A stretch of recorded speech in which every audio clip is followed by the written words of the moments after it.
Hello and welcome back to a brand new episode of Survivor Social, the Survivor podcast where we discuss Survivor with a focus on the social elements of the game. My name is Tegwyth and my typical co-host, Cara, cannot be here today, but we have an incredible person here to talk about episode 3 of Survivor, Helen Li from season 44 of Survivor. Helen, how are you? Good. For anyone who doesn't know, me and Tegwyth go way back.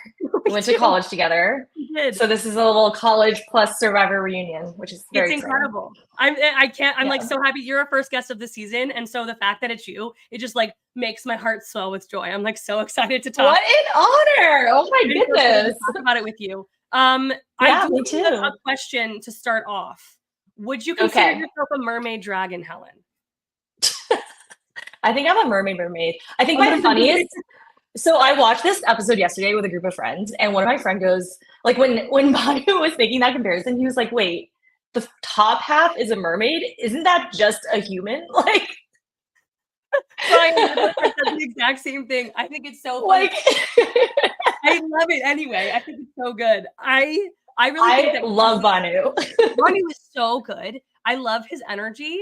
I love what he brings to the screen. I feel like we haven't had somebody like, I mean, he's kind of raw like Carolyn was raw, but like he's just himself and I love it. Yes. And he's so melodramatic and he's such a mess, but it's so much fun to watch. Like, I think you just need a little bit of chaos to really keep things like interesting. Exactly. Now in the later stage when everyone knows like how to play the game, like it just keeps things spicy, which I love. Exactly. When he put his bag, like, what was that? The second tribal council, when he was like, so sure. Oh God, I do that at work. Like when I like make a wrong move, I'm like, so sure I'm fired. I'm like, you're like, it's over. It's done. I'm gone. It's so good, but it was just such a good Banu moment. But before we're gonna start digging into the episode really quickly, but I just want to remind anyone who's watching to make sure to like and subscribe to Survivor Now on YouTube and Spotify. We just hit 1,000 subscribers on YouTube, which is like a very exciting moment. And we're also live on TikTok, so we're global right now. But let's get into the episode. So we start off at Yanu. We see a lot of Yanu. We've seen so much Yanu this season. I feel like Yanu is giving Tika, it's giving Lulu, it's the hot mess tribe of the season, which, I'm partial to because of my. I was shocked. I did not know Yanu was giving that like preseason. I was like looking at the photos and I was like, they're going to dominate. Yanu's dominating. I felt it in my bones. Yeah, they look really like athletic, like competent, and no luck in the challenges thus far. No luck in the challenges. It's brutal. Like it's just a challenge after challenge. They just keep losing. And I just also feel like, I feel like it's really interesting to see how these groups of people like mesh, right? So we saw, Tiff, Kenzie, and Q are a tight 3, it seems. Even though there are some like divisions within the 3, like they're a very tight 3. And it's very interesting to watch Banu try to navigate that. Because how do you navigate that, really? It seems impossible.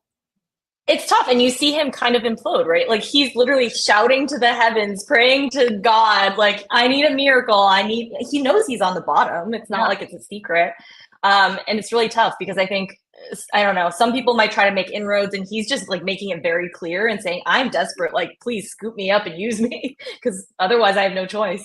Yeah. And I feel like that almost is like a strategy in and of itself, maybe. Like you could argue because, if you feel like somebody is not strategic in that way, in that sense, maybe you lean into that. Maybe, I don't know. Maybe you see Q do it in this episode, right? Yeah, because he just was like, he spilled his guts at the journey. He really was like, teach me, coach. He even said the word coach to Q. Yeah. Like, really leaning into that. And I feel like if you're on the bottom, you might as well, right? Yeah, and I don't know how much of a strategy that is versus Banu just being desperate, but it can work for people. You see people, I mean, for instance, let's look at Emily last season. She started off she had a rough start, and then she kind of was in a similar position where like Caleb kind of scooped her up and took her under his wing, and she ended up going relatively far. Mm-hmm. Yeah, absolutely. And I feel like this brings into at the end of the episode, Q talks about how he's like, the liability versus the threat, which I think is a really interesting conversation to have. And I've never heard it put into words like that because I think that's huge, especially in the beginning. Do you buy into this liability where they might, end up screwing up your game because they can't lie, or, whatever it is, or they're just kind of like over the top in some way, or just kind of erratic? Or do you play with the person that that they're a threat, but then they then take you out because they're a threat? I thought that was a really interesting conversation. What do you think? Which one would you prefer, especially in the early game? Yeah, I think Banu and how he was acting on the island was exactly what I was afraid of in Carolyn, because we had not had a tribal council, obviously, when I was gone. And the loose lips, just like saying whatever at tribal, that was what I was worried about. And I was really scared of that because it felt like it was chaos that I couldn't control in my game, and obviously cared so much about doing well and making it far that really scared me.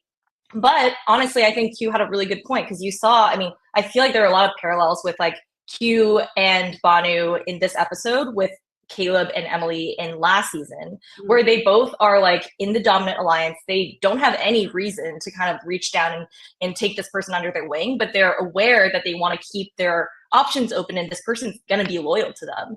And in Emily and Caleb's case, you saw that Emily was, rough start, but self-aware enough to learn and become like, quote unquote, from liability to an asset over time. I think the question for Q is, can Banu do that? Because if he continues to just only be a liability and not an asset, that's a tough thing to try to work with for, the remainder of the game, which is still quite long. We still haven't gotten to the merge. Absolutely. And you bringing up Caleb and Emily is like, the entire time I was watching the episode was exactly the same thing I was thinking, because I was thinking that also Kenzie is almost like Sabaya, where Sabaya was the threat, and he right. And then Caleb worked with his liability, aka Emily, and got out the threat, which was Sabaya. And I definitely think Sabaya was a huge threat. I loved Sabaya's game, and really felt like she could go far, because I thought she had a lot of really good assets, or good things that would get her further in the game. And so bringing up that is like exactly what I was thinking when I was watching the episode, because I just, the parallels were endless there. Incredible. And I also want to talk about, you were on a tribe that didn't do particularly great in the beginning. We did so badly. I saw a tweet where it was like, if I had a dime or a nickel for the amount of times that's a person on an orange tribe gets medevaced and saves a person on a purple tribe, I'd have two. Right? Crazy. Oh my God. I was watching that scene where Jeff comes in and tells Yanu they don't have to go to tribal. And all I was thinking about was that reaction gif of Josh where he's like, yes, oh, but I'm really sorry you went out. Like, it was the exact same situation. Yep. Which is hysterical. It is. It was the exact same situation. And Kenzie even says, like, Kenzie's like, they're going to go down as one of the worst starts in the new era. Little did she know. Yeah. I mean, I guess she had seen some seasons prior in the new era, but she didn't see Lulu, but she didn't see Lulu. I think we were the last ones they saw. And I think I looked back at this, and I think Tika had lost like 3 immunity challenges before the merge. And Lulu, I think, also 3, but they were 3 in a row, which was rough to watch. So yeah, the new era just loves to pick on that one tribe. Well, and I keep seeing this like discussion online, and Ryan and I, my boyfriend and I, are talking about it a lot. Do you think it has anything to do with the fact that like you don't get the flint? And these 3, and you're splitting it up to 3 tribes. One person doesn't get the flint. One tribe doesn't get the flint. They don't get anything. So they don't have anything to like go off of to continue to kind of win. And so they just keep getting down. Like, I kind of think it's a combination of it still being 3 tribes throughout the entire new era, and also them like taking that away. What do you think about that? So for Tika, we did get our flint, and it did not help us at all. So to that extent, like our flint didn't help us, because we had honestly the best island. We had the most food. We had a shelter. We had flint day 1, and we still performed horribly. So I don't know what it is. I feel like for a while I had a conspiracy theory that producers love to put like a mess tribe together just to make the pre-merge really fun. And then I looked at Yanu and I was like, this wouldn't have struck me as the mess tribe. Like, you have the football player who's really like buff and like really good at athletics. You have like all these people who are like relatively competent. So I don't know what it is, something in the water, but I don't think that Yanu was supposed to be the mess tribe. No, it's so weird because, like, I don't know. I just feel like we wouldn't really see this if it were seasons with 2 tribes. Like, I feel like with seasons with 2 tribes, it's very rare that we see one tribe getting beaten down over and over again, like handful of times in the history of Survivor, like, you know, Palau or whatever. But it's just like with 3 tribes, it seems as if you lose and then it's almost like a positive feedback loop where you lose and then you get down, and so then you're upset that you try really hard but then you lose again. It just like keeps feeding into itself, and I just kind of think it's not fun to watch people keep losing.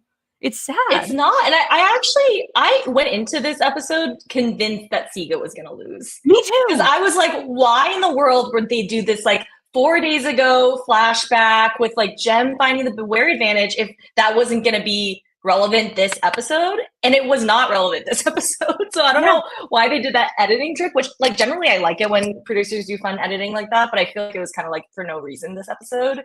And I was shocked when Charlie landed that last sandbag because I really thought it was Yano's turn to like not go to tribal.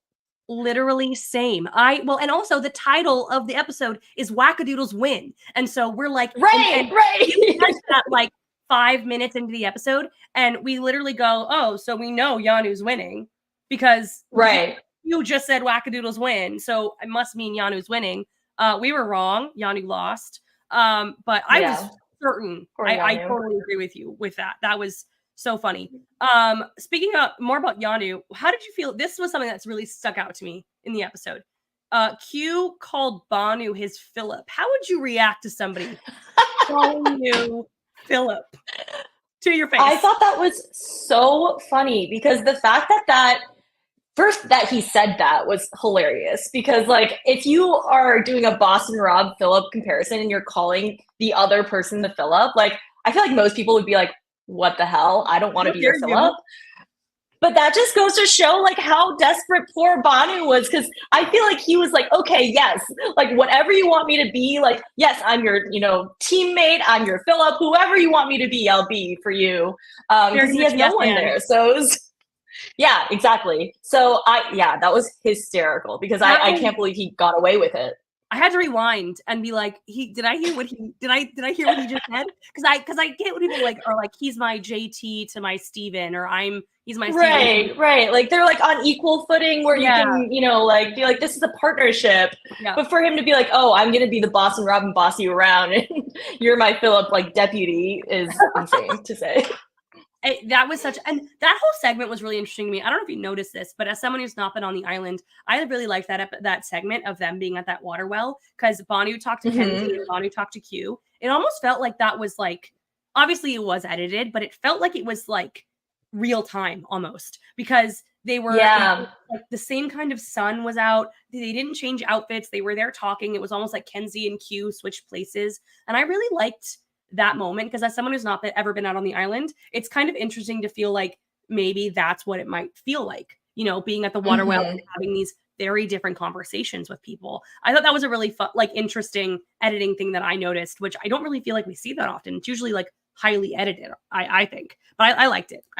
Yeah, I think the 90 minutes gives you some like room to actually breathe and show things more closely to what they are. I thought it was so funny because I literally was like, this is like Banu's like office hours. He's like, okay, Kenzie done, like Q, come on in, like let's have our chat. So I thought it was funny. And yeah, I mean, that is kind of what it is on the island itself, is you're just like kind of scurrying around into little corners and having your conversations with each person. And you can kind of tell the relationship that Q and Banu have versus Kenzie and Banu by that like juxtaposition of having those scenes right next to each other, where he was obviously like way more receptive to Q despite him being called his Philip. Yeah, exactly. And I really thought, I don't know, I thought that was just, I think office hours is a really great way to put that, because that's really what it felt like. He was really holding like office. I love that. That's so funny. But we go, and then we go to Siga Beach. We talked about this a little bit. We saw Jem finding the idol. Did you ever go on a group idol hunt?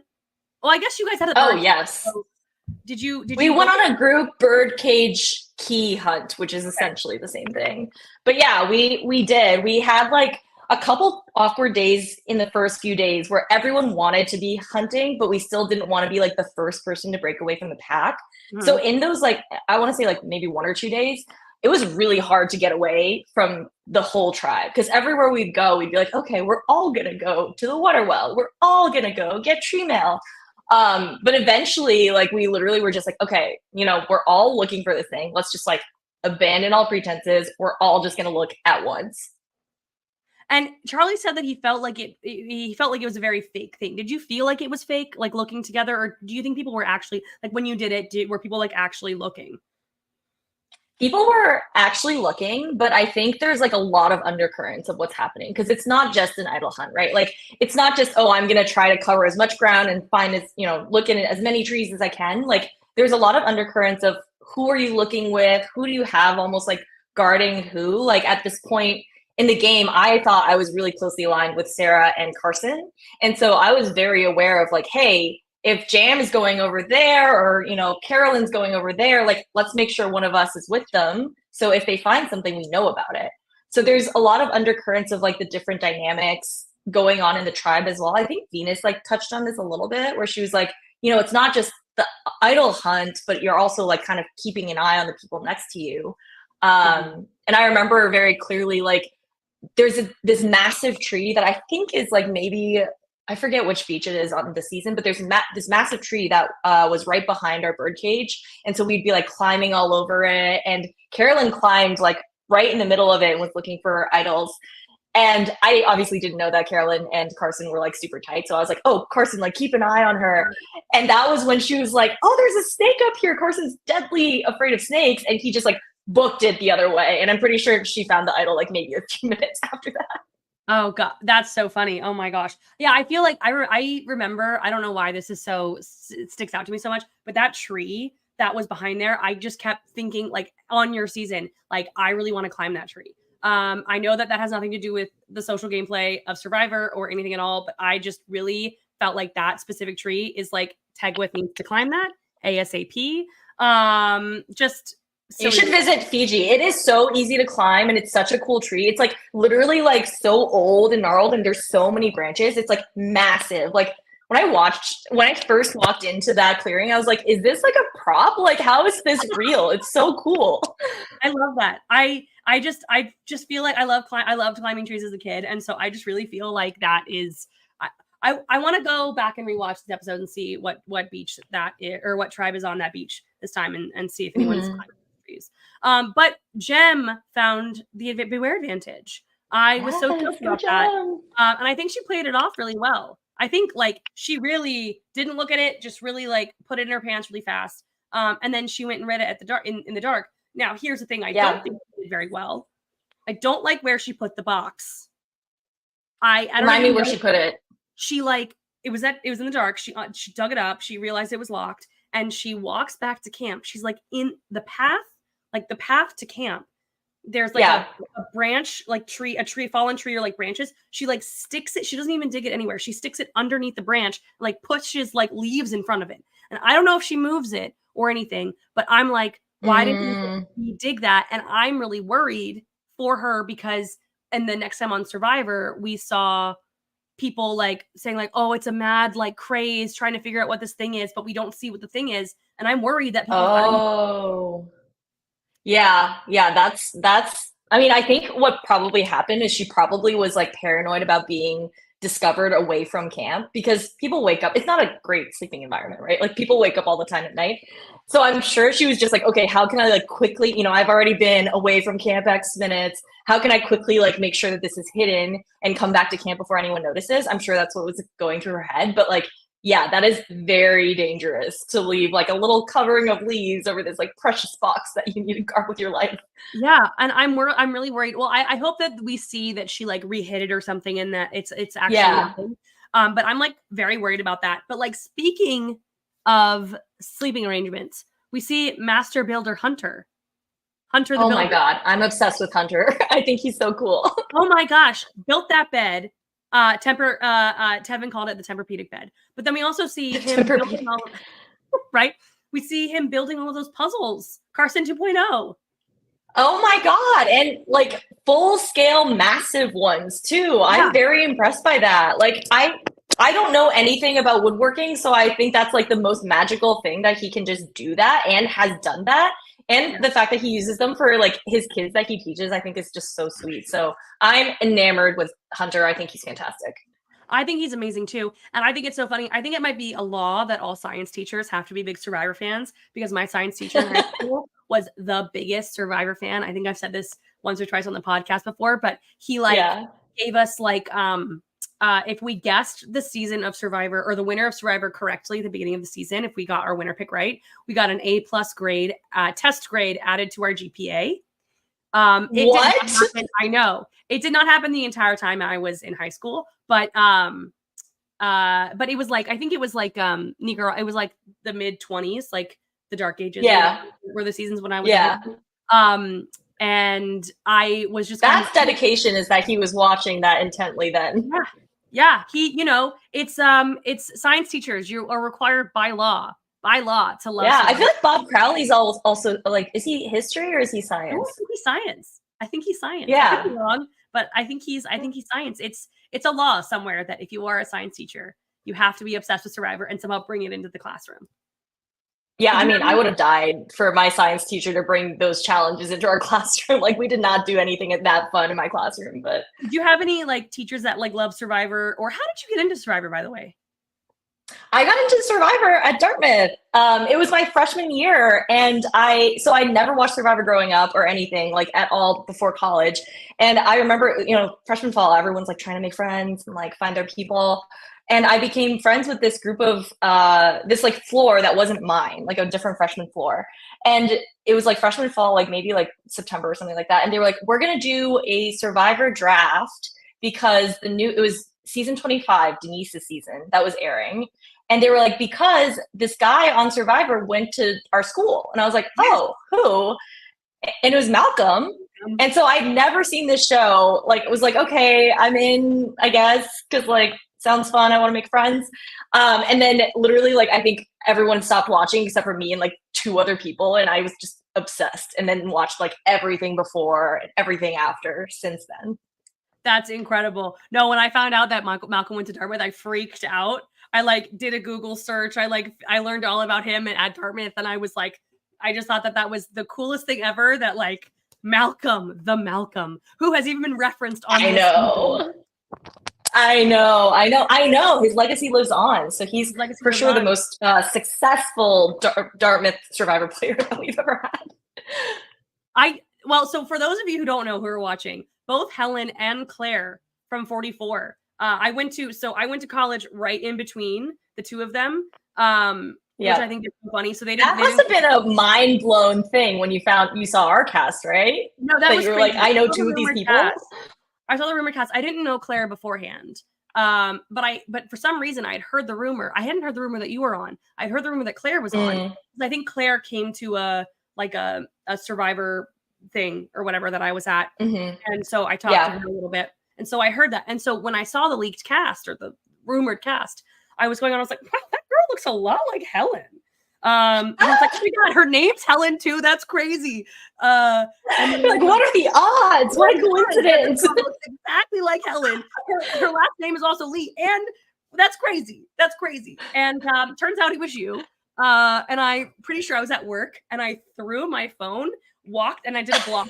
I walked around the block outside. I was like, what's going on right now? Because I didn't start watching. Feels like a glitch in the Matrix or something. You're like, what the fuck? It was crazy because like I didn't start watching until after we graduated college, and because my boyfriend got me into it. And so like it happened at the perfect time. Like it happened in the perfect time for me too, because like I had been doing like Survivor content and all this stuff. And I'm like, what are the odds that the only other person, there was one other person who went like back in Guatemala. But the only other person was like 20 seasons ago. And now 2 in 1 season. Crazy. So which is wild. That's why they kept us apart, I think, because we would have figured it out in like 2 seconds and been like best friends. Yeah. But I didn't even know Claire was at Dartmouth or went to school with me until like after we were both out of the game. So it's crazy. Sorry about that tangent, everyone, but it's just like Helen says that you would have figured it out right away. It's because people who go to Dartmouth talk about it within 7 seconds of being with somebody who also several seconds. Yeah, it's like a little bit of a cult, but in like a nice way, I think. Yeah, very cult adjacent, a little bit like Survivor, honestly. Exactly. But going back to Hunter, I think it's really interesting that he's leaning in to this, like, I'm just here for the adventure. I'm just here. I'm the guy who can build the stuff. But Venus saw right through that. Venus, I love Venus. I think she is so sassy. She is spicy. Like, I love her. And, you know, everyone who's been like, oh, we don't have enough villains, like, this is, you know, the perfect villain. She's like, I mean, she's not like a bad person. Like, we're not going to that era of villain, but she's so fun to watch. She's incredible to watch. And everyone was comparing her to Parvati. And I love Parvati, but I think she's more of a Courtney Yates. And I wanted to get your opinion on that. I so see it. Yeah. I so see it. I think any like young pretty girl, the initial reaction is always like, oh, she's Parvati. But I totally see the Courtney in her. Like, she has that sass. She's like not afraid to like roll her eyes when she's around camp and like, you know, make some hot takes and stuff. Like, I love Courtney, so I totally see it. Yeah, and I really hope that she stays in the season a long time, because I think she is kind of like a breath of fresh air. Because I feel like we don't really see a lot of people who are, you know, willing to be, she's not blunt, but she's, you know, she has really good takes. And when she trusts you, she tells you like exactly what she's thinking. And I love her a ton. And I think that if she can stay in the game longer, and if she can maneuver not having Randon, like, I was devastated for Randon leaving. I was for Randon, because of Randon. I felt bad for Randon, but I also felt so bad for Venus, because I felt terrible for Venus. It kind of reminded me of, you know, last season when like J Maya became really close really quickly with Sean, and then Sean left the game. Like, it just felt like she finally had like a little foothold of someone who's like, oh, I want to work with you, and that person was taken out. Like, that is the worst feeling. It really must be so horrible, and it's like there's nothing you can do about it. Like, what can you do? Like, here's the thing. I do wish, and I don't think that this instance would have helped. I do wish we could have, I don't know if you watch Australian Survivor, but in Australian Survivor, they have a rule where they can take players away for up to 24 hours to get any kind of scan, or like, you know, see if they have a concussion or get any MRIs that they need to get. And then if they're okay, they'll be cleared, and they'll bring them back to camp. And while I do understand, we should absolutely have that. Like, right? Don't you think? If it's like an afternoon away, it's the equivalent of a journey. Like, it's okay to come back into the game. I don't know. I think I saw somewhere that it was not as like easy as just getting an MRI and then Randon was okay. Like, I think it was a longer lasting thing. So who knows if that would have like actually brought him back, even if we had that rule. But I fully agree. Like, if it's like a one afternoon, like, take an MRI just to see if it's an issue or not, and then let him come back if he wants to. Like, absolutely, we should let them come back. That is so devastating and deflating for Randon to be taken out in this way. And like, I think, what was it, because he was like sleeping wrong or something? It wasn't even like a challenge injury. I don't know. No, I think it was literally because he was just sleeping wrong, and it was almost like a pinched nerve.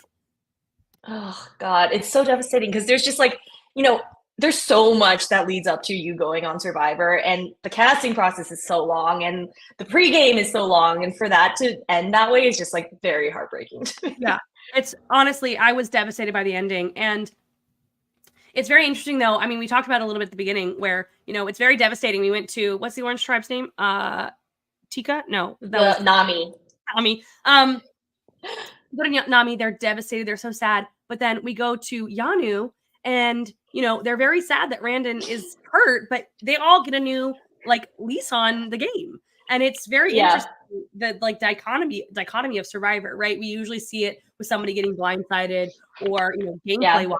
This is a little, you know, worse than that. But it's just that's the dichotomy of the game. There are high highs and very low lows. And honestly, like, obviously, like, it's such a heartbreaking end for Randon, but I fully understand where Kenzie's coming from when she was like, look, this is the first win that we've had. And I remember feeling like that. I mean, for us, it was like the first immunity challenge we were able to not lose. So that was like the first win that we had had. Because at that point, we had lost our strongest guy like day 0, like a few hours into the game. We had lost the marooning challenge, and it just felt like all the losses were compounding. I do think there is something to like when your losses are compounding, you're almost like spiraling and you just end up doing worse for whatever reason. So when we won that first immunity challenge, it felt like we were like on top of the world because it was just like, okay, it's possible that we are going to have good things happen to us and not just be in like a death spiral. A light at the end of the tunnel. Yeah, exactly. And so we actually go to the challenge. This is their first water challenge of the season. I think I could be wrong. I love a water challenge. I love a water challenge. And I really felt like Yanu had this one. Literally in the middle of the challenge, like you said, until Charlie hit that last thing, I thought Yanu was either winning or coming in second place. I just really felt my devastation when they lost. But another call out to Hunter. Hunter scienced his way through, physicsed his way through. Incredible. That was one of the coolest things that I saw. The like barrel rolling on was it Tevin's feet that he was grabbing? I thought that was so smart. It was very impressive. Do you think they could have done the entire tribe? They would have needed like a Jonathan like pulling them on the front end, but maybe like I think that's why I love that challenge so much. That barrel was so funny to watch. Like it didn't matter whether you were doing bad at it or good at it. Like it's just an awkward thing to do. So it's hilarious to watch. Did nobody think of swimming under it? I'm kidding. That was a bad. I feel like that was a dad joke. They definitely would not have let you do that. But they would not have let you do that.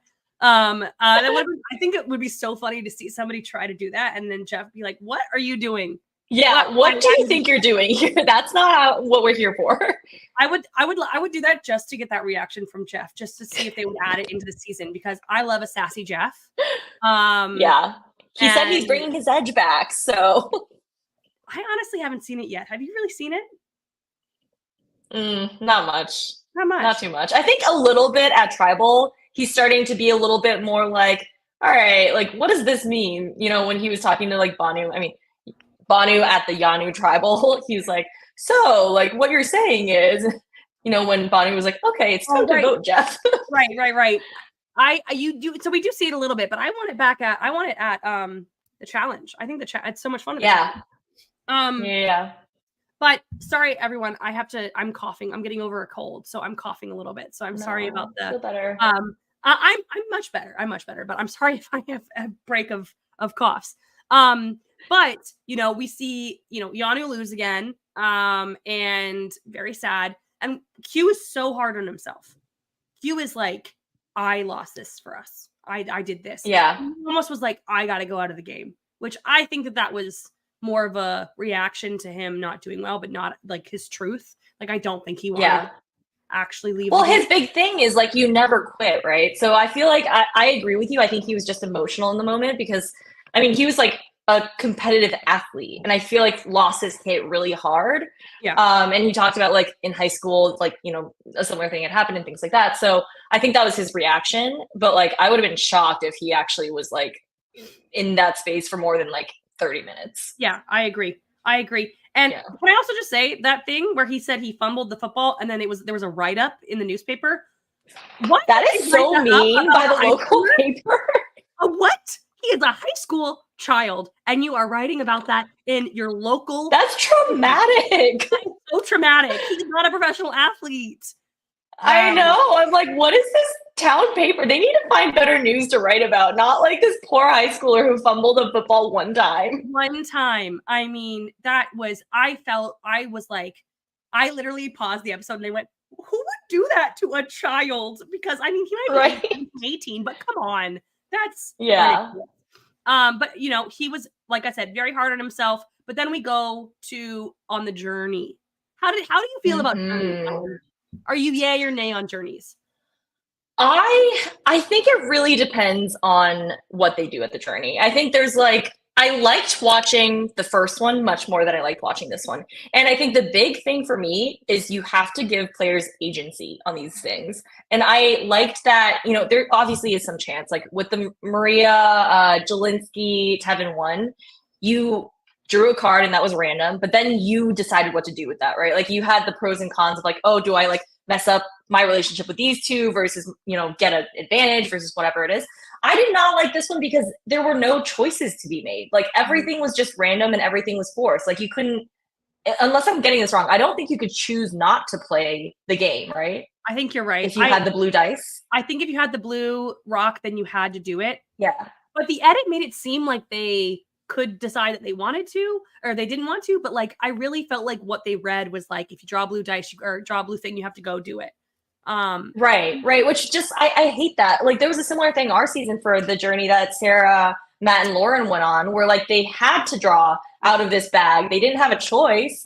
And I think then you're just like leaving your game to like fate. And like, I don't know, that sucks because it's like I couldn't do anything about it. And you want to see, it's interesting to see the choices people make. That's like why we watch Survivor. Yeah. So I didn't think it was as interesting. I mean, the most interesting part of that was the Banu, Ben, who else was there? Oh, Liz powwow before they drew any rocks. Wowza. That was, let me just say, Ben was positive the moment he was allowed to start talking. The moment Ben was like able, like they were off the boat, and I bet you that producers were like, okay, you can start or whatever. Right. He was like, you guys, I can't believe you guys are doing great. Like, I know you keep losing, but like you're doing great. I want that man to talk me through like my workouts. He should make a podcast or something where it's he's just like Ben's like hype man like podcast where he talks you up. Yeah. Like just like you could do it, like blah blah blah blah. Like I would listen to that at work. Like he really hyped Banu up. Did not know this man from Adam and was just hyping him up and like, you got this. Incredible. And same thing with Liz. Liz was also like hyping him up. I loved it. That moment was, well, I will say, as I love Tiffany as my winner pick. And Kenzie is someone who I think I really want to go very far. So as someone who wants, you know, Tiffany and Kenzie to do really well, I was like, stop talking. Stop, Banu. No, stop. But I don't think this is a bad thing for his gameplay in the long run. Like if he makes it to a tribe swap or to the merge, even if, honestly, I feel like this could maybe benefit him. What do you think? Like, what did you feel when Banu was saying all of those things? Yeah, I mean, obviously bad for his Yanu teammates for their dirty laundry all to be aired. Yeah. I think there's like a delicate balance there because I feel like you want to extend an olive branch and give some information, but you also don't want to come off looking like a wild card, which I don't know. He might have been towing that line a little bit where if I'm Ben and Liz, I want to be like, okay, can I work with this person down the line? And at a certain amount of information, you're like, yeah, this person's giving me good intel, like we could work together. But Banu was so desperate and just like so emotional that I almost worry that he crossed over into like, oh, like he wouldn't keep my secrets either if we wanted to work together. So I think there's like a balance there. I don't know what like Ben and Liz came away with in terms of their impression of Banu. I think you totally nailed it on the head there. And I will say, I think Liz and Ben got super lucky that Banu, well, I guess Liz chose, right? But that Banu was the third person because Banu was kind of talking the entire time, that the spotlight never really turned on them and is like, what's going on? They didn't even have the chance to like offer any information. Also, I just have to say, if Liz chose both people, right? Like I think Liz, Ben, Banu is the most hysterical crew to go on a journey together. Like they are all such funny characters that I thought this was like the funniest group of people that could go together. It was honestly, I kind of felt in my bones that she was going to choose Banu, but I did not think that she was going to choose Ben. I kind of thought she was going to choose Mo. I thought she was going to choose Mariah, just kind of because they talked on the bench. They had a little bit of like, they had a little bit of like twin, telepathy back there. Yeah. So I was kind of shocked that she chose Ben. But yeah, I thought it was a very interesting group. And I really was like, Ben and Liz, so lucky that they don't have to really, spotlight's not on them. Truly. I will say I was kind of shocked that Banu, obviously it was a 66% chance that you were going to get a blue rock. But I was kind of shocked that Banu did choose it. I will say I don't love it when the agency is taken away from the players. I really like like I love when they do like a schoolyard pick for teams for when they have like, award challenge or something like that, or like I like it when there's more agency. And so I don't like that they had to play, but I also feel like there was a way for production to do it where they had to play, but someone still won. So I think that it would have been really interesting if production would have been like, okay, White Rock still leaves. The 2 Blue Rocks have to play, but instead of it being timed, you do it until you figure it out, which maybe could take a really long time. That could be a problem, right? But the person who figures it out the fastest gets an extra vote. And the person who figures it out the slowest loses their vote. And you don't find out until tribal council. So Banu, there's a world in which, Banu can, like people have to play like Banu has an extra vote or like Ben has an extra vote. And so we still see somebody get something, because I really don't like when journeys go and it's like everyone gets something or nobody gets anything or nobody plays, because then I'm like, well, that was kind of a waste of time. But if it's a little bit of everything, then I feel like it's a little bit better. How would you feel about something like that? Like where it was like a kind of competing against each other? Yeah, I feel like you nailed it. I think there's 2 things that a journey needs, and it needs at least one of the 2. One is like give the players agency, and the other is like give them something to play off of in terms of interpersonal dynamics. Like I thought the early Shipwheel Island ones were interesting because it was like me versus you. Like if I get something you don't, and it was like a 0-sum game, right? Where you had to figure out against these people that you don't know very well and might have to create relationships with later in the merge, like how do I make the right choice for my game now and for my game later, and just like kind of optimize your decision making that way. This one had neither, which was crazy. I went into it, I thought that they were gonna have to like do some like face off against each other to like get the advantage, but it turned out that they could either like both lose or both win, and it was like completely independent of each other. It was like not super fun to watch and kind of felt like filler for the episode. Honestly, it felt like there was a lot of filler for this episode. I really feel like this episode and last episode could have been combined into one 2-hour episode. Yeah, agree. But we know that Banu and Ben both lose their votes. And Liz goes back with nothing, which we already knew. But both Banu and Ben go back and lie to their camps. I was shocked that Banu lied. Like I was like, you are capable of this? Like, why have you not been doing this? Like I was very impressed. I was clapping. I was like, yes, Banu lie. Yes, I love it. And then he immediately told you, like, no, he held out the lie for like a hot second, and then he was like, no, that didn't actually happen. Ben's lie, I thought was a very good lie, because it's a great lie. The big thing on Survivor, I think, is you need to lie when there's still some kind of truth to it, or you have some kind of agency. So, we've seen people who just completely like go off the rails and lie, like a crazy side thing. Like I feel like JD did that in his season where he just did like a wild lie. But Ben he was like, you remember, you did that. You did the circle thing. Did I?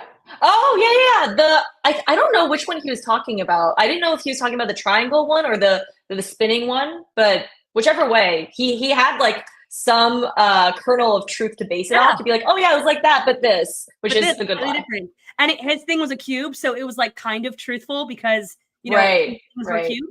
And then I think it was really smart for him to be like, I don't know until tribal council, because that way the players can't really be like, okay, he's a threat because he has 2 votes, or we need to get him out because he doesn't have a vote. I thought that was... He has plausible deniability, and he gave himself basically room to say one or the other, depending on what works best for him later on when he has more information, which I thought was very smart. Because if you give a solid answer either way, you say, I have an extra vote or I have no vote, that's easy to plan around. The uncertainty is what's hard to plan around. And then he gives himself more options down the line. Yep. If the game won't give you agency, he gave himself agency. I thought that was a great lie. Yeah, I liked it a lot. And then obviously we know that Randon got pulled from the game. And Yanu did not have to go to tribal council at all, which I kind of thought was very interesting that I guess we've seen that a lot in the new era, but like not having to go to tribal council at all. I feel like in older seasons and like, new school or old school, we would see them go to tribal council and him be like, well, somebody was actually pulled from the game, so we're not going to vote. I thought that seeing how tribal council would have played out, and it also would have added filler to the episode, where I felt like they were just kind of adding in fluff to this whole episode to like make it 90 minutes. But would you have preferred them to go to tribal council, or were you okay with how it was? I think it would have been interesting to tell them at tribal council because I kind of wanted to see more of the like lead up into tribal council. I was very curious as to where it was going to go. It looked like it was going to go either Kenzie or Banu. And I was very curious about the decision making for both Q and Tiffany in that case. Yeah. So, I mean, maybe we'll see next week or hopefully not because Yano really needs a win and we can't just keep losing as a purple tribe. But I thought it was a really interesting decision making like point, especially for Tiffany, because one thing that I noticed is like for Q, he was kind of pitching like, oh, and we don't know how serious he was. It could have been like one offhand comment, or he could have really been gunning for it. But he was pitching to Tiffany, why don't we get out to Kenzie? And I think if Banu can kind of like get his shit together, that puts Q in a pretty good position because now he's the one that is closest to Tiffany and Banu. Whereas for Tiffany, I don't know if that's a great decision because yes, you want to get out the threats, but she seems really tight with Q and Kenzie. And you kind of want to be the person that is like tighter to either of the people that are left. So I thought that was a great pitch by Q. I'm curious whether she would have been like swayed by it. I agree. I honestly, in my heart of hearts, don't believe that Kenzie would have gone home. Maybe that's just because I'm biased and I love Kenzie so much. And I love Banu too, but like. I love Kenzie. I think she's super fun to watch. And she's very nice. She's incredible. So it might be because I'm biased and I'm just like really don't want her to go. But I really don't think it would have been Kenzie because I do really feel like Tiffany and Kenzie are maybe closer than we're really seeing on the show. I feel like we see them being very close, but I feel like we're not really seeing them like talk a lot. Like we're seeing one-on-ones with Tiffany and Q, but we're not seeing as many one-on-ones with Kenzie and Tiffany. And I don't know, there's something something about the way that they talk about each other that I think that they feel like so solid. Like it's almost an afterthought. Yeah. Like they're just so solid with each other that they don't really even need to think about that. Oh, do you think that Tiffany is closer with Kenzie than she is with Q? I don't know.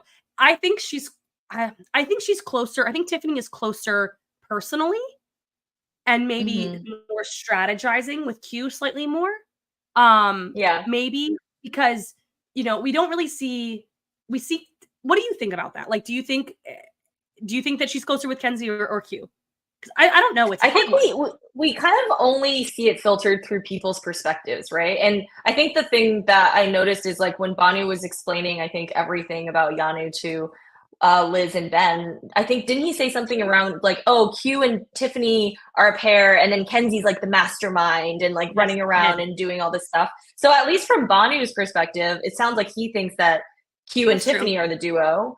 But I mean, he also is probably not privy to a lot of the conversations that three of them are having. So that's only, one perspective that we have.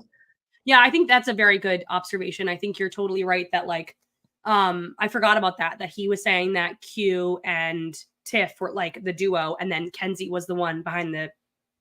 Honestly, Banu was saying a lot of things that were like very nice about Kenzie, but also like not what you want to hear with a Survivor. Like, I think Mermaid Dragon is such a cool thing to call somebody, but you also don't like if somebody's already like clocking you as like a Mermaid Dragon. I feel like that's probably not a good thing in the game. Also, if like in real life somebody calls me a mastermind, I'd be like, oh my God, thank you so much. But in Survivor, if somebody says that I'm a mastermind, I'm like, no, don't put that on me. So he's saying a lot of nice things. I know, right? Are like you want mastermind at like Final Four, not at like pre-merge, because that's the wrong time to be peak. That's why I'm like, I actually love Kenzie. I think she's fantastic, and I thought she was going to do really well. Like a couple episodes ago, I think she was probably my winner pick. Now I'm like worried for her that she's like exposing herself too early. But yeah, that's not what you want to hear from your teammate this early in the game. It's not. And it's I'm worried. I'm exactly the same way. I'm worried in the fact that like I feel like she's, and at the beginning of the season I was feeling this the same way. I feel like she was giving Caleb energy where she's all smiley and like really like, effervescent maybe isn't the right word. I think that's not what meaning. Yeah. Like she's just very like personable and probably makes you feel like you're like everything in the moment, and I feel like Caleb does the same thing. And Caleb, obviously was a unanimous vote and almost didn't make the jury. and then ended up being the mayor of Ponderosa. And I feel like that could be the similar-ish trajectory for Kenzie, because she kind of has that really incredible, bubbly, smiley personality. A lot of Caleb.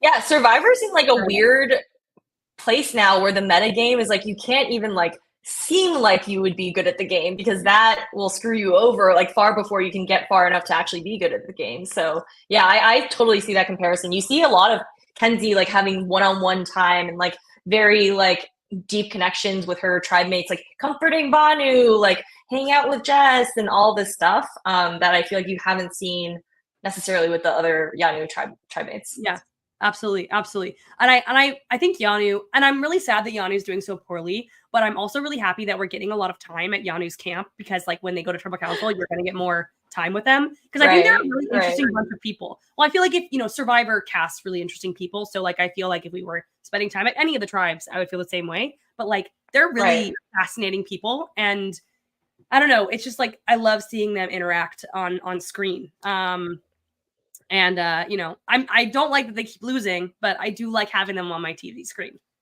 Yeah, fair. That was what I mean. Tika, Lulu, I felt the same way about all of that. Like Lulu was so much fun to watch. Like absolute mess, but so much fun to watch pre-merge. Absolutely. I mean, yes, absolutely.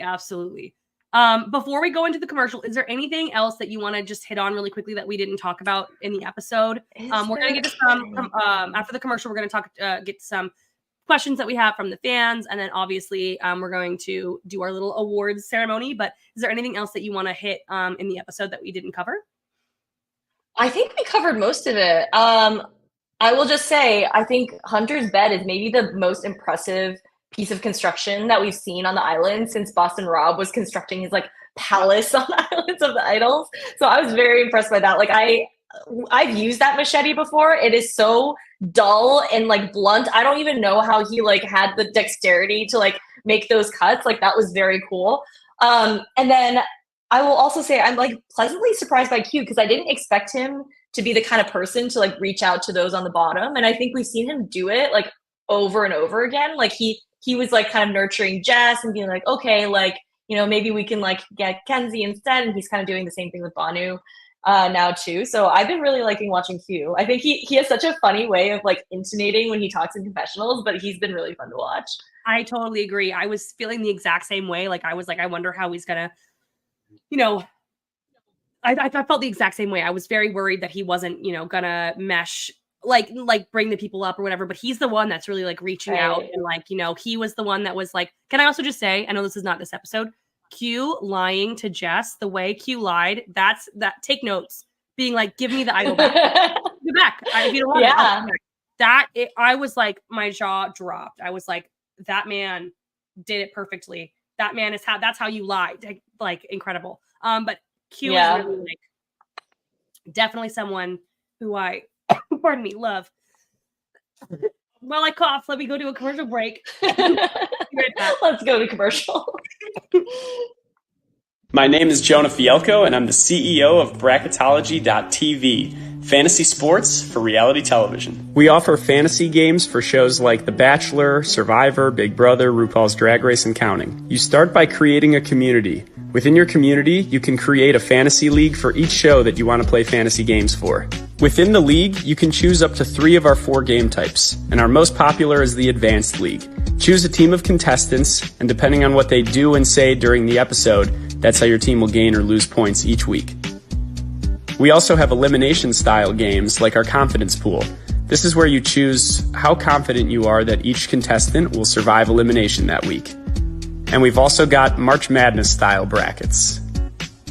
Come back a couple hours after the episode to check your scores and watch you climb the leaderboard. Bracketology is free to play, so grab your friends, your family, your coworkers, and head to Bracketology.tv for more info. Let me just say on Bracketology, they're doing like a giveaway right now. I don't know if you've played the Castaways game, Helen, but it's like a card game. I have not. I want to. It's so fun. And they're doing a giveaway. Bracketology and the Castaways are doing a giveaway right now on their Instagram. So if you at all are like interested in like playing the Castaways, you should go check out either Bracketology's Instagram or the Castaways Instagram, because they're doing a giveaway. Quick little plug. But it's time for social hour, where we're getting to all of the questions sent in. If you're watching live, feel free to send in questions in the comments. We'll get to those as well. We first have a question from Chris. Chris asked, how far do you think Randon would have gone if he wasn't pulled? Ooh, okay. Hard to say. Lots of factors going into this. He did have the beware advantage, right? Fact check me on that. He had it already. He did. And Nami seems to be doing pretty well at challenges. I would say like early to mid merge. I feel like that's how far he goes. I totally agree. I definitely feel like Venus is going to be really impacted by this as well, obviously. And I think that she now knows that the idol is going to be rehidden, or like the advantage is going to be rehidden. So I hope that gives her a little bit of an edge. Man, I'm so bummed that he wasn't able to give her his advantage before he left, because that would have been, I mean, a nice parting gift to really kind of soften the blow. Their hug, slip it in her pocket or something. Yeah. I really wish they could have done that, but c'est la vie. Aubrey Bracco's idol asked, who's your winner pick or favorite from the season? Ooh, okay. This has changed in the last, what are we on? Three episodes? I think when I started off, I was like full Kenzie winner pick.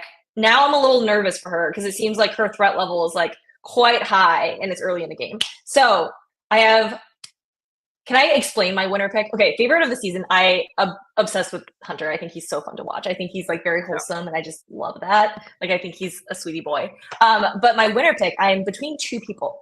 And that is Tiffany and Maria. And I feel like the reason is I feel like we've seen in the last few seasons that like a tight alliance gets you really far. We had the Tika 3, we had the Ratu 4, and they are like, you know, all the way to the end game, basically. So Tiffany, I feel like, is very well insulated and connected to her tribe, Kenzie, Cube, etc. And I feel like going into the merge, oftentimes you are kind of at an advantage if you're actually fewer in numbers because you're not like on people's radars. Like that's what Tika did. They played the middle really well. So feel good about Tiffany. And similarly for Maria, I like how she and Charlie have now like kind of insulated themselves within a larger alliance.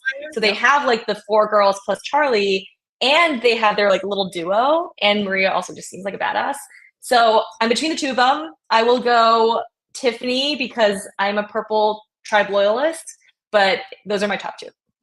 Tiffany was my preseason winner pick, and I am like loving that. But I think you're totally right about Maria. I think like Maria is 100%. Like also they compared her to Malcolm and Denise won. So yeah. So there you go. There's the foreshadowing right there. I am so sorry. Ian so good. Ian asks, has the pre-merge of the new era become stale and predictable with one tribe always losing? I would fathom to say even like the entire season has become a little predictable. Like I think the 3-tribe format is fun when you mix it in with like 2-tribe as well, but like having the whole season structure relatively stay the same with some obviously like beware advantage changes a little bit, the journeys change a little bit, but like you saw with our season, we knew, even like our cast knew what to expect. They brought all their supplies when they were like, okay, we know you're going to put us on a new island and we know what to expect. And I think that gets boring. And we talked about it a lot, having like one tribe that's always losing. I think that's fun when they're great characters, but like I would also love to just know more about the orange and green tribes. And I feel like that is part of the territory with 3-tribe format. I think you nailed it on the head. Exactly. I think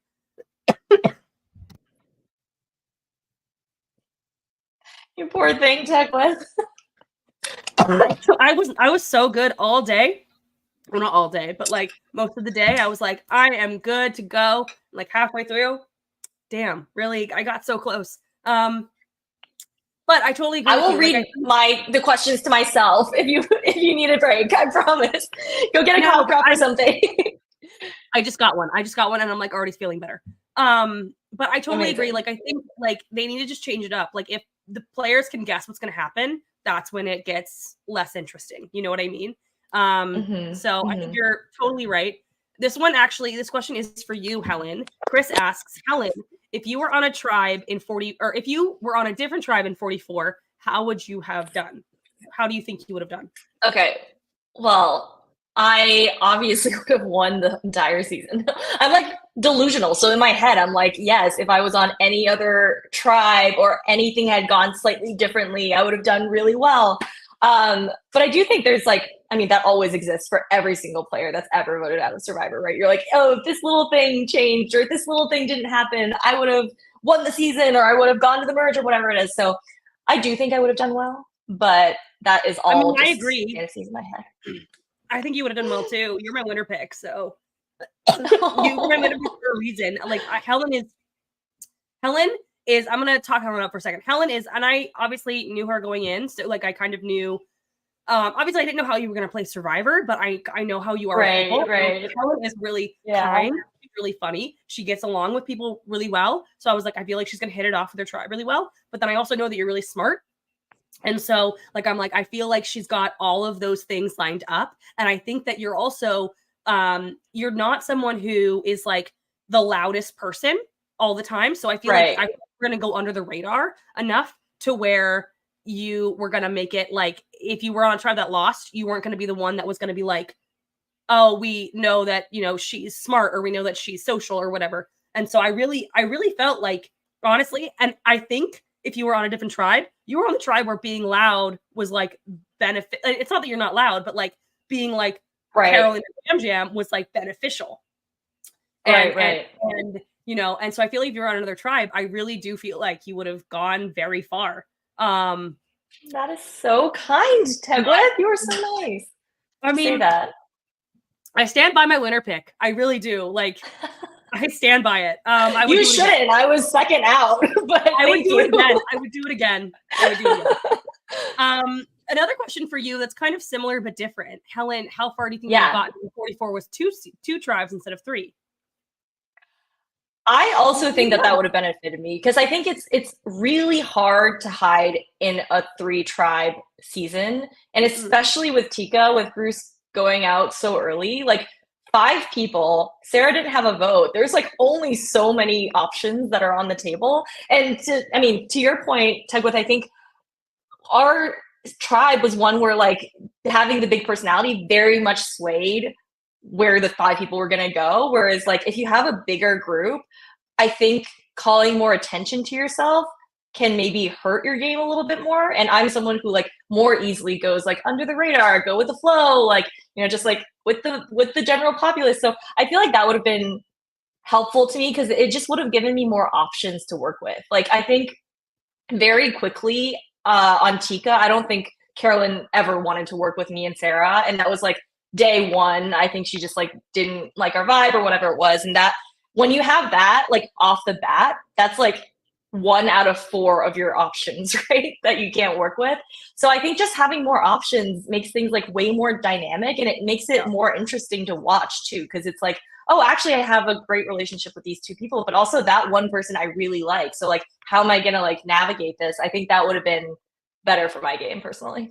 And that's why the merge is so interesting, because you're seeing so many people like trying to work together and who like, you know, obviously they have pre-existing relationships, but like when a lot of people converge in one place, like that's why people love the merge. That's why I love the merge, you know? So I think for sure. I think you nailed it on, got the nail on the head there again. We got a question from Buff Collector. Do you think Randon deserves to return like Bruce, given Randon's injury was not that bad at the end? I had like 90 typos in that, but I think all like medevacs should return and get another chance at the game because that's just such a bummer of a way to go out. I don't think that they're going to ask him to come back because I think Bruce, what made it so like unique was that he literally had no chance to play the game, right? Like Brandon had 7 days, which is more than like more than I had, and I didn't get medevacs. So I think they probably view it as like he did have a chance to play the game, whereas like Bruce was like literally first sand, first challenge, basically out. And so it was almost like a, you know, just do-over rather than like, oh, give you another chance. Yeah, I agree. I kind of would love for them to do a captain season with medevacs like Philippines again.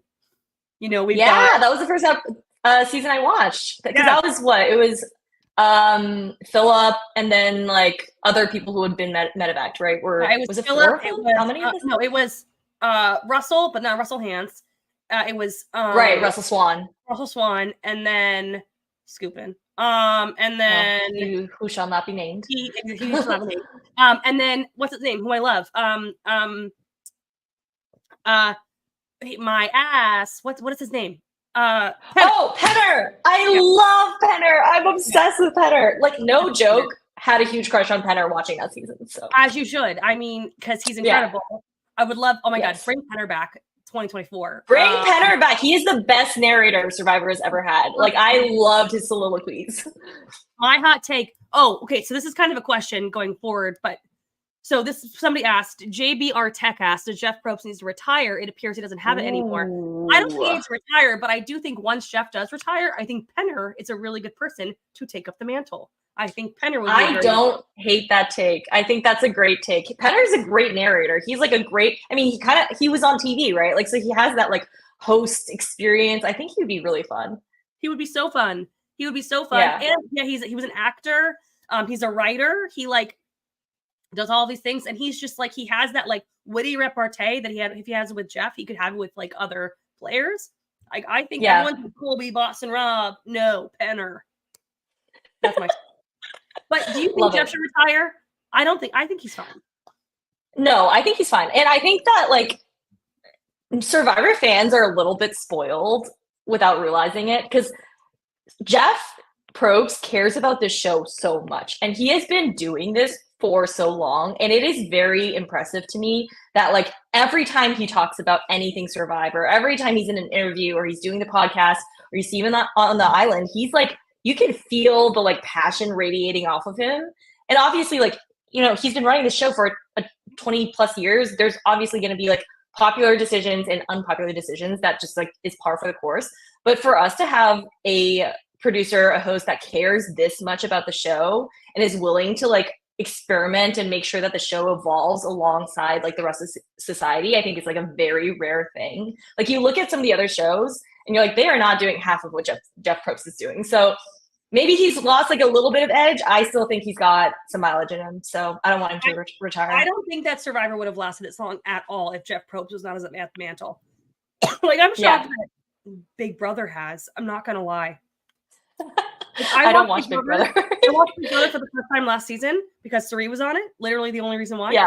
It was fine. Okay, let me rephrase that. I liked the game in theory. I didn't love the season. Don't come at me, Big Brother fans. Actually, I don't think that Big Brother fans like the season either. But I was like, so when is Julie talking with the players? Like, and she just like doesn't talk with them until they're voted out. There's like no conversing. Yeah. I'm like, what is happening right now? I'm used to like boots on the ground. I'm used to Jeff Probst getting hit by a wave. I'm used to like him being out there in the rain, just like, you know what I mean? And yeah, and it's very impressive what he does. Like, he is asking you like the exact right questions at the right times to like provoke like the most amount of drama and like see the most amount of group dynamics. Like, he's doing all of this off the cuff in the middle of the wilderness in Fiji, and I think that's like nothing to be sniffed at. Yeah, and I had the pleasure of, I went to a viewing last season. They had like a fan viewing in New York, and Jeff was there, and I cried. I had a pretty. I actually, did you meet him? Did you hug him? I didn't meet him. I saw him from afar, which is why it's so embarrassing that I had the reaction that Banu had when he learned he wasn't going to tribal council when Jeff walked out. Like, that was the intensity of my reaction. I was just like crying. I was holding the phone, like shaking. I just couldn't believe. Like, we were all surprised by it.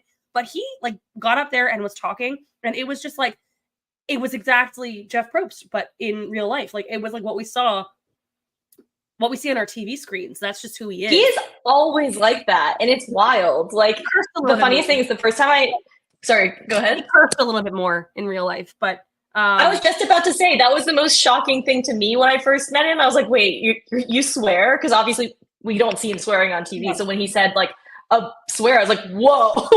No, that came. I literally was like, I feel like I need to report you or something. Like, I don't know how to handle that.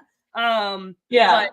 The funniest Jeff Probst, like one of my favorite Jeff Probst memories from our season is I don't know if people know this, but our first immunity challenge took so long to actually do. Like it took us like over 3.5 hours to complete, which is like very embarrassing. So like, yeah, anyway, but because, when Brandon goes down, all of the rest of us are facing the ocean. We can't look at the puzzle, and we're just kind of like waiting for medical to do their thing and then tell us to get back to it. And so Jeff was literally just like walking around, like telling stories from like back in the day for Survivor. And it was just like watching Jeff on your TV. And that's what he's always like. And he chatted with us for like 20-30 minutes, just telling us like amazing stories. And I was like, man, this guy he loves this show and he lives and breathes it. Yeah. And I really, and here's the thing, like I wish that he did have a little bit more interaction with the fans. Like, I feel like that's like the one thing, like, it took them so long for them to bring the auction back. It took them so long for them to bring the title sequence back. And those were things that fans really, really wanted. And so like that's my only thing that I feel like Jeff, but here's the thing though. If I were Jeff, I also probably would not interact with the fans because the fans can be a lot sometimes. I love us. I love some of us. Let me rephrase that. I love some of us. Some of us are a lot. It's a passionate fan base, I'll Very say. passionate fan base. Yeah. And so, like, that's the only thing. Wait, Randy commented. Randy said, "It's how good Survivor Australia is that makes Jeff work. Makes Jeff's work feel late. Oh my god, I can't read. I'm coughing and I can't read. I'm really just deteriorating in front of your eyes. Feel lazy. So essentially, he's saying Jeff's work feels lazy, like saying we can't do the auction because it's a lot to put on. Survivor AU does it every season with less funds. I get that. I totally get that. That's fair. In defense, go ahead, Helen. I think the fans have a lot of fair criticisms. And I think to Jeff's credit, he's never claimed that every single idea that he has is right or the good one. I think his mindset is very much like, I'm experimenting and we will learn over time what works and what doesn't. And we've seen some of it like evolve even in the new era, right? Like we saw people hated the hourglass, that's like gone and stuff like that. So yeah, it's fair. I think I've heard amazing things about Survivor AU. I'm not watching this season because I am overwhelmed with content, but I do want to watch eventually because I've heard it's really good. Okay, I love Australian Survivor. I prefer American Survivor. I'm like one of the few Americans who prefers American Survivor to Australian Survivor. But one of the reasons is like, so I don't know if you know this, their episodes, Australian Survivors, are very long. Like, well, they're like 90 minutes. Yes, and there's so many of them. There's so many of them, right? But it's because they have to fill this time. So the reason why they have it so long is they have a deal. Like they're whatever, they have a deal that they have so much commercial time that they have to have. So that's why they have non-eliminations. That's why that's why it's longer. That's why there's more people, which I totally understand all that. Like there's also a lot of stuff, like for example, the auction, like Survivor Australia had an auction this year. Didn't think it was very good. Like I thought it was boring. Like, and you don't have to do, like my big thing in Survivor is you don't have to do it just because it's been done. And I want it and I think that Jeff has that same thing. So like, that's how he feels about themes, right? He doesn't really feel like themes. I want themes back, but like, he's like, just because we've done themes. I love themes, but like, he's like, just because we've done them doesn't mean we have to do them. And I want them back, but you don't have to do them every year. It doesn't always have to be an all or nothing kind of thing. But it's very interesting. I think that that's a very big discussion that like fans have is of what can we change about Survivor to make it like the good old days. But like, people wanted villains. We have some people doing sneaky villainous things now. And all of a sudden they don't like the sneaky villainous things. It's like, you need to pick a lane and decide what you want. I mean, there's a lot of people in the fandom, so it's not like, it's not like everyone has the same opinion. So I think it's fair. Like, there's not going to be like one, magic solve that will fix everyone's gripes with the show. That's true. And then there are people who have like that, like there are people who are super casuals, and then there are people like us who like are obsessed with it, and all they do is think about it. You know what I mean? So then, and it spans that like it is a large, very large group of people, which is why when somebody asks me if Survivor's on, I like yell at them. I'm like, grow up. Like, come on, how dare you? Okay, we're gonna finish. That's the last of the questions, but we do have one more segment. It is now awards season.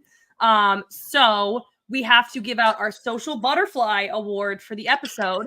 If you don't know, Social Butterfly is who you think played the best socially this episode. And it could be anyone from any of the tribes. Helen, do you have an idea on who you would give the Social Butterfly Award to this episode?